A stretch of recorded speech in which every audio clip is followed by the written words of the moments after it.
What's up, everybody? I'm John Middlekauff. You know what I need you to do. Subscribe to our YouTube channel. We got content for days reacting to every NFL game all the time, every single day. Subscribe, like the videos. Let's go.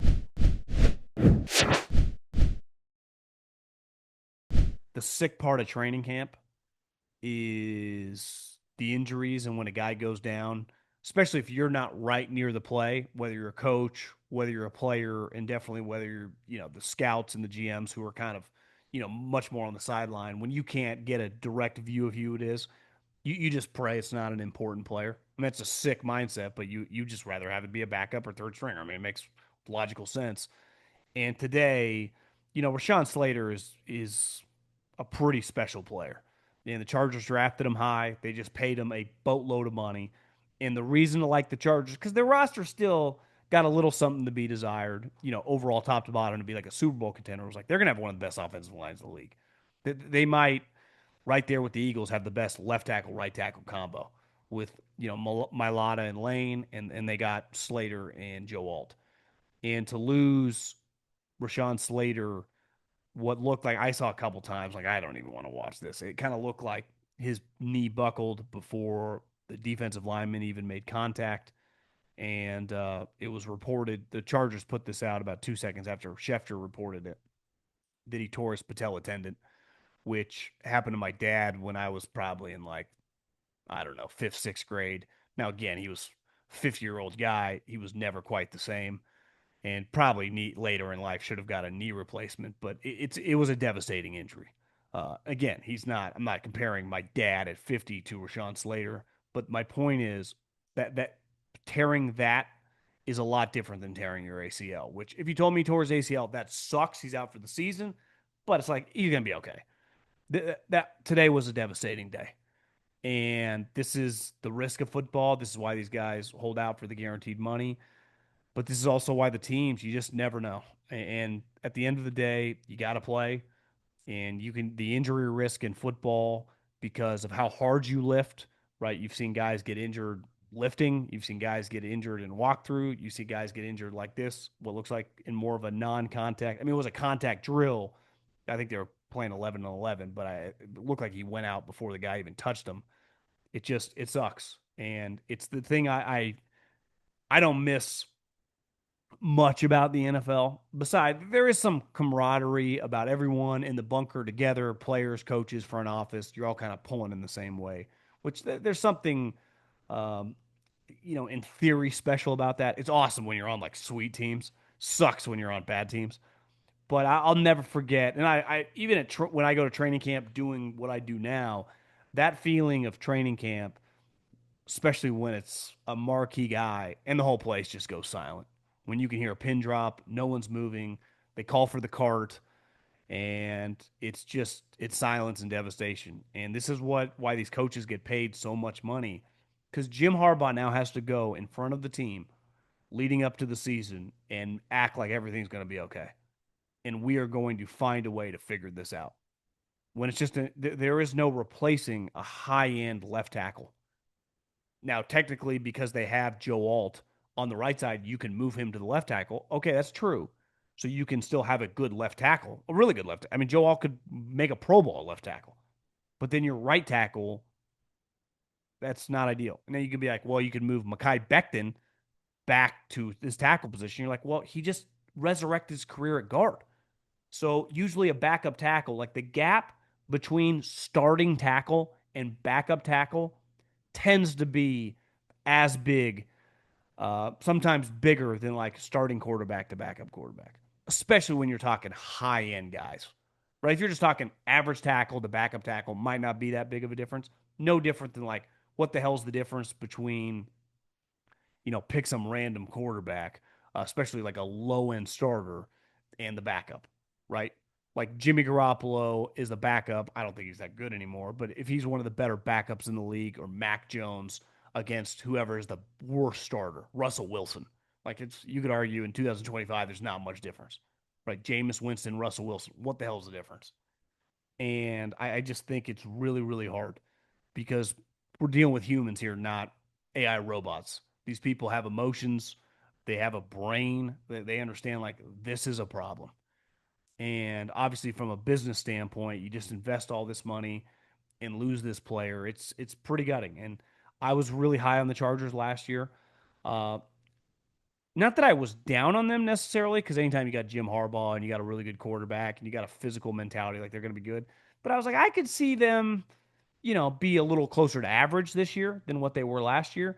And I kind of like the Broncos more. And then today, it's like, this is the type move. Because the one thing they hung on their hat on last year, it's like, well, hey, no receivers. Like, offensive line, Jim Harbaugh run the ball. Lose a tackle? That's a major problem. And that sucks. You feel for the player, you feel for the team. I mean, the Chargers have gotten so much good positive momentum. This guy's such a high level guy. And it's a really good feeling as a team, as a coaching staff, as a fan base when it's like we got a high end star player who's just a good dude. Like those type of people you want to build around, and then the guy has a devastating knee injury, which I'm not even trying to get ahead of myself, but when you have that injury relative to some others, even if it's season ending, you're like, are we sure this guy's ever going to be the same? Okay, you don't need to sink a 30-foot putt to score big this weekend. Just fire up the DraftKings Sportsbook and take your shot at the green, the kind with dollar signs. Whether you're a diehard golfer or just in for some Sunday drama, DraftKings has everything you need to make the round a little more exciting. Live bets, prop plays, odds boosts, and plenty more. You new to golf betting? It's really easy. You can take a guy to win outright. You can bet on guys to top 5, to top 10, to top 20. Got a couple names for you. Obviously, odds are subject to change. Tommy Fleetwood had some devastating heartache earlier in the season. Well, on this course in Memphis, you got to drive the ball straight, something Tommy does really well. You can get him at plus 2,200 to win. You get him at plus 360 to top 5 and plus 170 to top 10. Another name I like a lot. He was very good in this tournament last year. Victor Hovland. Remember, smaller fields, the playoff starting, no cuts. Victor Hovland plus 3,500 to win. I love Hovland at top 5 this weekend at plus 500. So take your swing at winning some dough this weekend. Download the DraftKings Sportsbook app and use the code JOHN. That's code JOHN. JOHN. That's my name for new customers to get a bonus of $200 in bonus bets instantly when you bet just $5. Only on DraftKings. The crown is yours. I want to end on this Fugazi Friday. I don't think I've talked about this yet, but this is like a couple weeks old. JJ Watt was going at it with a bunch of people on social media about training camp stats being stupid. He also didn't love like training camp videos coming out. And then a bunch of reporters that take those stats were fighting back. And I think, listen, in training camp, every team is recording the stats of completion percentage, of catches, of win rate in practice between offensive and defensive line. No one is acting like if you catch 2 touchdowns in a practice, it's the same as doing it on Sunday or Monday Night Football. But to think that does not matter.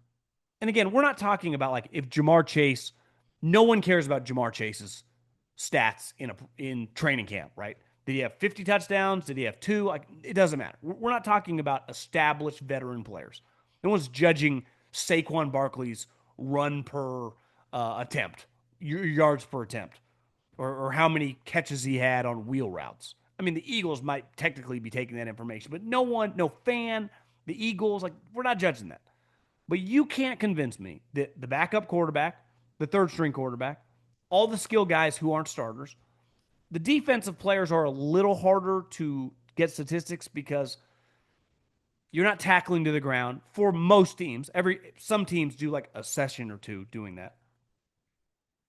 But offensive statistics in practice for guys that aren't starters, they matter. Because why would they take them? Now, they are put into context with the team when they're evaluating. But I'm sorry, like they're doing that for a reason. These practices matter. Some coaches will tell you, especially if, the joint practices might hold a little more weight than some of the games. So I understand where JJ's coming from because players get really mad when a video comes out in some drills, like the O-line, D-line, one-on-one pass rush. Obviously, that's advantage defensive linemen because offensive linemen don't quote-unquote play one-on-one. they play as a unit with five. So if the guard is going up against, even if he's going up against Aaron Donald or Jalen Carter or, you name it, he typically has a center there to help him out if he pushes him over. That guy's just standing there. No different than one-on-one routes on air, or not routes on air, but like one-on-one wide receiver corner with the quarterback. Well, there's no pass rush. So sometimes the corner, or excuse me, the wide receiver runs like an out, an in, an up, and comes back and catches it like 17 seconds later. Like, no one's talking about those stats. But in team situations, 7-on-7 even, but definitely team situations, statistics with the skill guys kind of matter. And the teams keep track of it. And I'm sure, defensive coaches and the defensive coaching staff, because now these staffs are huge, take inventory on like, yeah, we'll give you a tackle, but like kind of keep tracks of like, this would a tackle, this would be a missed tackle, this was a missed assignment. Like all this stuff really matters. This is you are trying to earn a job. Just like no different than like in an interview, probably most things you say matter. Even if you look back a year later after getting the job, you're like, that was kind of stupid. It mattered at the time. And you might go on, like a guy like Victor Cruz to have a great career. But those catches he made in preseason, which led, or in practice, which led to him getting reps in the game that had been making plays, like it all kind of builds on one another, right? If you don't make plays in practice, you're probably not going to move up the depth chart and get an opportunity to play a lot of snaps in the games. And then the pressure on those game reps will be huge. And if you screw up, it might just be like, we might cut you. So I think we got to be very careful about saying none of them matter. They're all stupid. That's just not true. Do they mean everything? Of course not. But like, just players getting so advanced, so like, I'm so embarrassed because I got mossed in a practice. Yeah, like the coaches, like whatever. If you trip, like shit happens. Can we have a little thicker skin? I can't like even. I've seen some. Where did I watch this recently? Who was saying it? It was like Tracy McGrady. It was some older NBA player. It was someone else. It was like a guy that just retired recently, and he said that one thing. It might have been like Joe Johnson. I forget who it was, but he said one thing that changed dramatically, that when he first got in the league in like 2000 or 2005 or whenever to now, was that you come into halftime. Oh, it was Kevin Garnett was even saying this. And, usually come into halftime, everyone like takes a deep breath, slam a Gatorade or whatever. You start going over, hey, we need to start doing this against this guy. Hey, I'm out, you're in. You take this guy. And you kind of start basketball strategy for 10, 15 minutes. And he was saying, you come in the locker room now, fucking place is silent. Everyone's on their phone. And it wasn't KG, but one guy said that like one of the dudes, it might have been Chauncey Billups. It was Chauncey, who's the coach of the Trailblazers. He said a dude had a huge dunk in like the first or second quarter. And he said it was sweet. It was like a big time, like a dunk that you would see all over like highlight Twitter accounts and stuff. And he said by the time they were coming out to the second half, and he learned about it after the game, the dude had taken that dunk and posted it all over social media during the game, at halftime during the game. And it's just like we live in a different era where everyone is so obsessed with what's going on social media as these young athletes, which I do understand. You've grown up, but like you get to a point you should. It's like it's kind of irrelevant. Even if people are making fun of you, just don't go on. And then people will go, it's so easy for you to say don't go on. I actually don't think it should be that hard. It really shouldn't. And especially some of these guys that have been, around big time college programs, you realize like the only people that matter, in college is the head coach, right?